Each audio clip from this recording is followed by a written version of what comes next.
Good morning, everybody. During our school days, all that we did was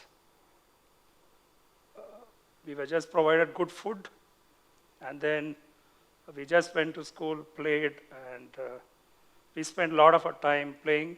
And all that we need to do is just survive to get some good marks so that we are able to clear that 40, 50 marks.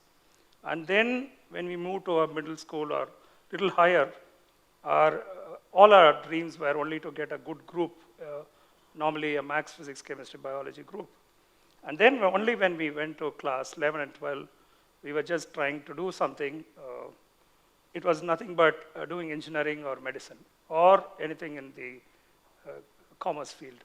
Leaving that, nothing big was during our days. Lucky you are all to have totally different kind of environment where we're able to come here and speak something called the next big thing. This is a very, very rare opportunity for a set of students who are going to go a long way in their life. So this is how the mankind started, right from the early man to from a food gatherer, moving on to what we were.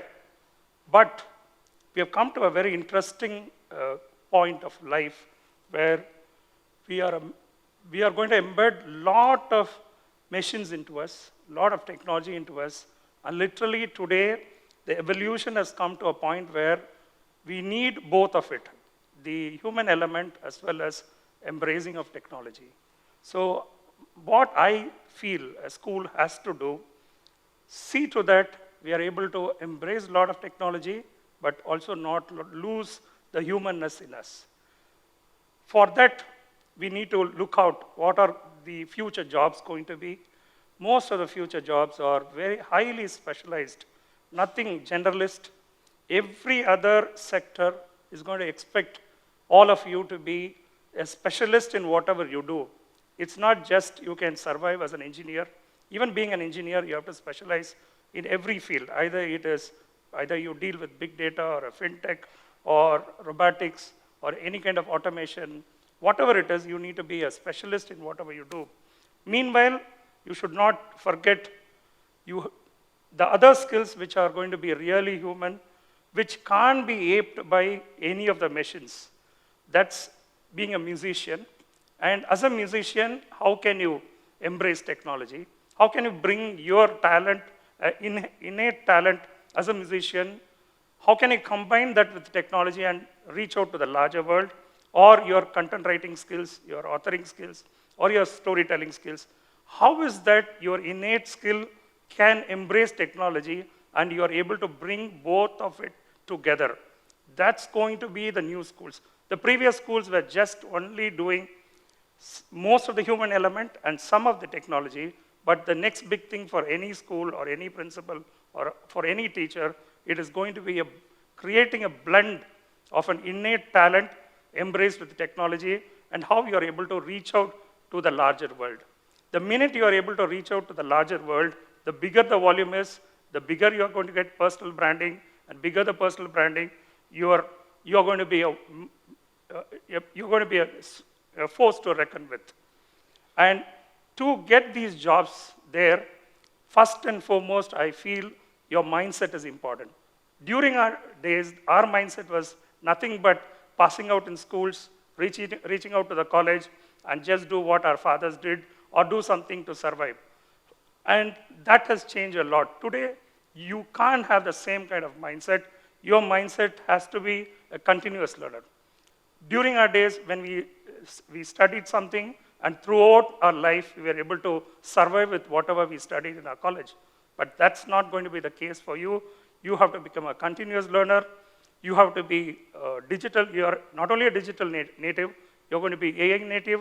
And as the technology comes, you're going to embrace technology at different levels. Not only that, your mindset should be entrepreneurial. Entrepreneurial means either you work in any organization or you're going to start something. You have to dare to go, put your ideas, whether it is successful or failure, you need to learn it from there, adapt and keep moving. And your resilience. You try something goes wrong, then how you're able to stick on, and then move forward. That's going to be the skill which you have to have. And a lot of critical thinking. Without reasoning, we were only memorizing facts, we were writing it in our exams, and we were scoring. That's not the case for you. You have to reason out every single thing, and you have to critically think all the interrogative questions. Only then you'll be able to apply in the near future. So your mindset is far different requirement than what we were having decades before. You need to pick up all these skills, and most of the schools, whichever we are going to build in future or whichever we are currently running, if we don't give this kind of mindset to as a next big thing for our children, the schools are not going to survive. So I would always say, if I'm a principal or a school owner or a teacher, I have to see to that my children are getting this kind of mindset, and how many experiments I'm allowing my children to try it out, whether they are successful or failure. Am I getting my children into this mindset is going to be the big change or the next big thing for us in our schools. And for this, apart from the mindset, we should also give them the skill set. Children, you have all the mindset to do this, but that alone is not going to help you. Knowledge alone is going to help you. Your skills, whatever you learn, whatever new technologies have come, either it is AI or ML or blockchain, cloud computing or data analytics, whatever you do, in everything you have to get into deep technology. Unless you learn it deeper and deeper, you're not going to do some maverick there, some innovation there, some invention there, some discovery there. Only this kind of skill set, even at the school level, only if you get into this kind of skill set, that's going to take you. Mere knowledge is not going to take you anywhere. Application of your knowledge into a skill is going to take you to great heights. So for any new kind of future jobs, your mindset and skill set is going to be very, very important.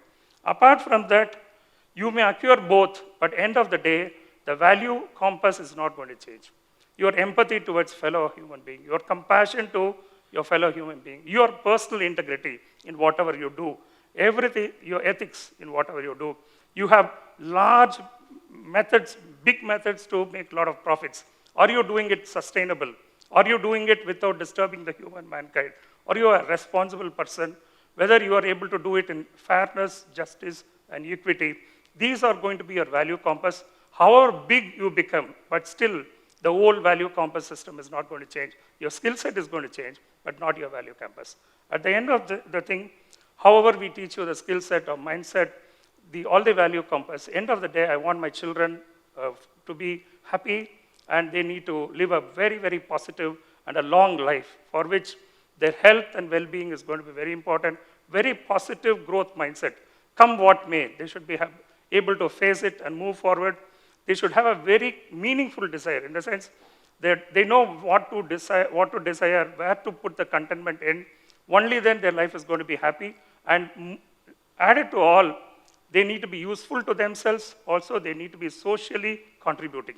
So I hope my children, even though the next big thing is technology, we're going to embrace technology, a lot of human element to technology, but still I'm very, very confident the value compass is not going to change. You're going to be more contributing to your own family, to your relatives, the far and near. Also, you're going to become a great contributor for this lovely earth, so that we are able to see to that. The next big thing is not only embracing technology, the next big thing is also to be happy, also value-minded, also you're able to make a huge social contribution. Thank you.